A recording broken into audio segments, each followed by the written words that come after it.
¿Acaso era tan, pero tan necesario realmente que Jesús muriera en la cruz por los pecadores y que aún el Padre, viendo su enorme sufrimiento previo a la crucifixión, estando en el Getsemaní, como dice Lucas 22, 44 al 46, y estando en agonía, oraba más intensamente y era su sudor como grandes gotas de sangre que caían hasta la tierra? Y aún el Padre, viendo todo esto, ¿no evitó que su amado Hijo pasara por todo este dolor? Pues la respuesta es muy sencilla, sí. Sí, era muy necesario, de hecho, extremadamente necesario que Jesús muriera en la cruz. Ahora, ¿por qué debía morir Jesús? Pues ya la explicación es mucho más compleja y este es uno de los temas más profundos a tratar en las Escrituras.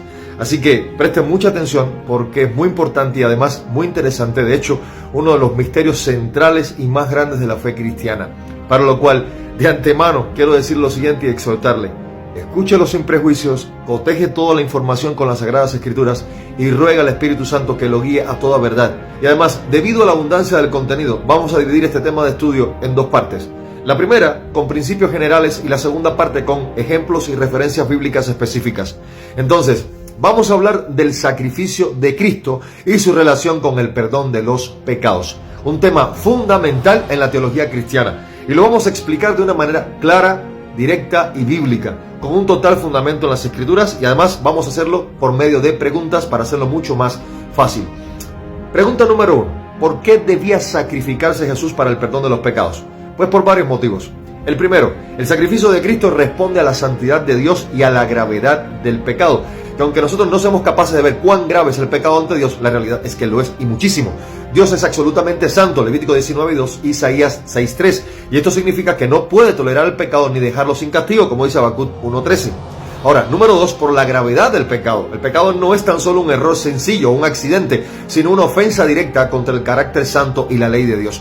Romanos 3:23. Además, escrito está en Romanos 6:23 que la paga del pecado es muerte, lo cual significa separación de Dios. En tercer lugar, para hacer cesar, o sea, terminar el sistema de sacrificios en el Antiguo Testamento, el cual los sacrificios animales eran una sombra de lo que habría de venir, como dice Hebreos 10:1. Además, estos sacrificios mostraban que la sangre era necesaria para la expiación del pecado, Levítico 17:11, pero no podían eliminar el pecado de manera definitiva, como dice Hebreos 10:4. Por eso se necesitaba un sacrificio perfecto y eterno que fuese de una vez y por todas Jesucristo, el cual es el Cordero Santo de Dios, que se ofreció sin mancha, como dice Juan 1:29 y 1 de Pedro 1:19. Jesús vino a ofrecerse voluntariamente para cumplir este propósito.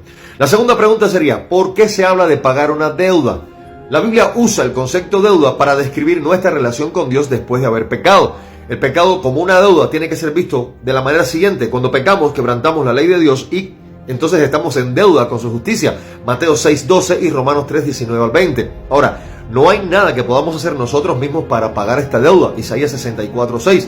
Jesús es quien paga nuestra deuda y es el único capaz de poder pagarla a nadie más.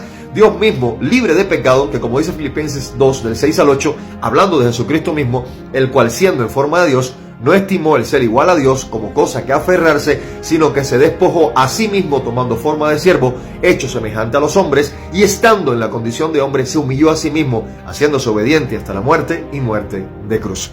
Entonces, en la cruz, Jesús cargó con nuestros pecados y satisfizo la justicia de Dios al morir en nuestro lugar, como dice Colosenses 2, 13 y 14. Entonces, Jesús asumió la culpa que nos correspondía a nosotros para reconciliarnos con el Padre. La tercera pregunta es, ¿a quién se le paga la deuda por el pecado? Pues esta es una pregunta teológica muy profunda. Mire, el pago no se hace a un tercero, sino que se satisface la justicia divina, es en la propia divinidad. Ahora, escuche esto porque es un misterio muy grande, sorprendente y realmente maravilloso. Dios es el juez ante el pecado, pero también es Dios quien provee la solución al pecado. Así como lo está escuchando. Como juez justo, no puede ignorar el pecado. Salmos 7:11. Sin embargo, en su amor, Él mismo provee el medio para satisfacer su justicia mediante el sacrificio de Cristo. Romanos 3, 25 al 26.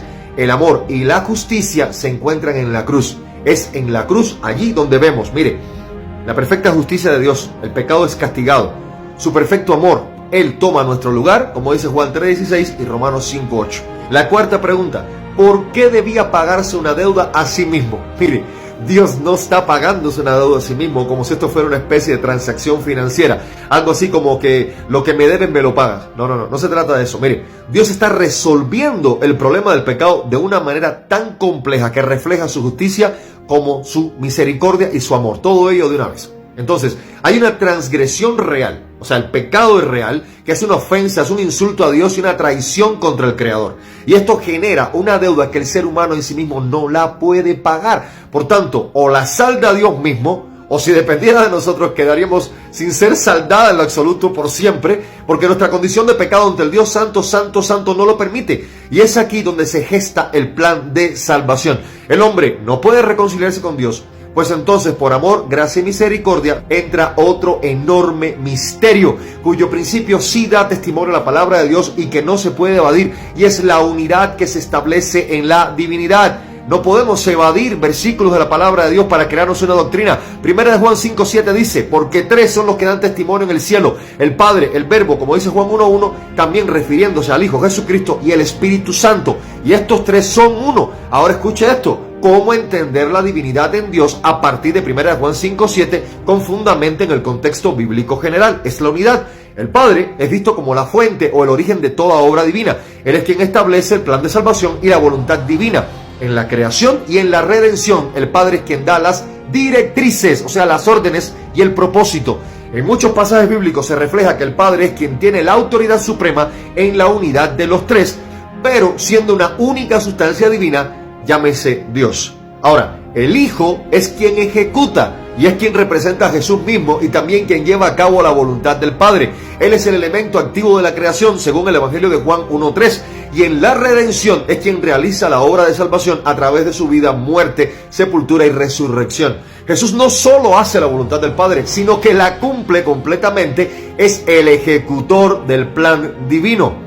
Y en tercer lugar tenemos el Espíritu Santo, el cual guía. Él es quien aplica y lleva a cabo la obra de Dios en los creyentes y en el mundo. Él guía a los seguidores de Cristo en su vida diaria, les da dirección, les enseña, los consuela. El poder de Dios los manifiesta en ellos para vivir conforme a la voluntad de Dios y los sella para salvación. Los redarguye de pecado y en el Nuevo Testamento es el Espíritu Santo quien permanece con los creyentes ayudándonos a vivir según la verdad de Dios y siendo testigos de sus obras redentoras. Ahora, este entendimiento nos ayuda a resaltar y a entender la unidad de Dios y que cada persona tiene un papel único, pero todos trabajan en perfecta armonía para cumplir el propósito divino, lo cual no podemos evadir conforme a la Escritura. O sea, el Padre ordena, el Hijo ejecuta y el Espíritu Santo guía al ser humano redimido y sellado para salvación de vuelta a su Creador. Pregunta número 5. ¿Por qué tenía que morir Jesús? Mire, muy sencillo. Tenía que morir porque el pecado demanda la muerte como castigo. Hebreos 9:22. Y en ello, mire, está la sustitución penal. Jesús murió como nuestro sustituto, llevando en su cuerpo el castigo que nosotros merecíamos. Isaías 53:4-6. En segundo lugar, la victoria sobre el pecado y la muerte es manifestada en la obra redentora de Cristo de una vez y por todas. Con su muerte y resurrección, Jesús no solamente pagó la deuda del pecado, nuestra deuda, sino que también venció el poder del pecado y de la muerte. 1 Corintios 15:55-57. Y en todo ello se manifiesta el carácter indivisible de la unidad en Dios y la prevalencia de su santidad. Dios no se contradice, Él es perfectamente justo, perfectamente amoroso, santo en su plenitud, y en su plan perfecto envió a su Hijo, quien es Dios mismo siendo encarnado para cumplir con las demandas de su justicia y al mismo tiempo ofrecer su gracia, 2 Corintios 5:19. Entonces, el sacrificio de Cristo fue necesario para cumplir con la justicia divina, pagar nuestra deuda y reconciliarnos con Dios en la cruz, siendo la santidad de Dios manifestada y su amor revelándose plenamente por medio de su justicia. Y es un acto de gracia inmensa donde Jesús toma nuestro lugar para que pudiéramos nosotros ser perdonados, justificados y tener vida eterna. Entonces, le exhorto también a que escuche la segunda parte de este mensaje que le da continuidad a todo lo que hemos hablado, solo que de una manera mucho más específica de todo esto que hemos estado mencionando. Paz, gracia y misericordia de Dios sea con todos ustedes y que el Señor le bendiga.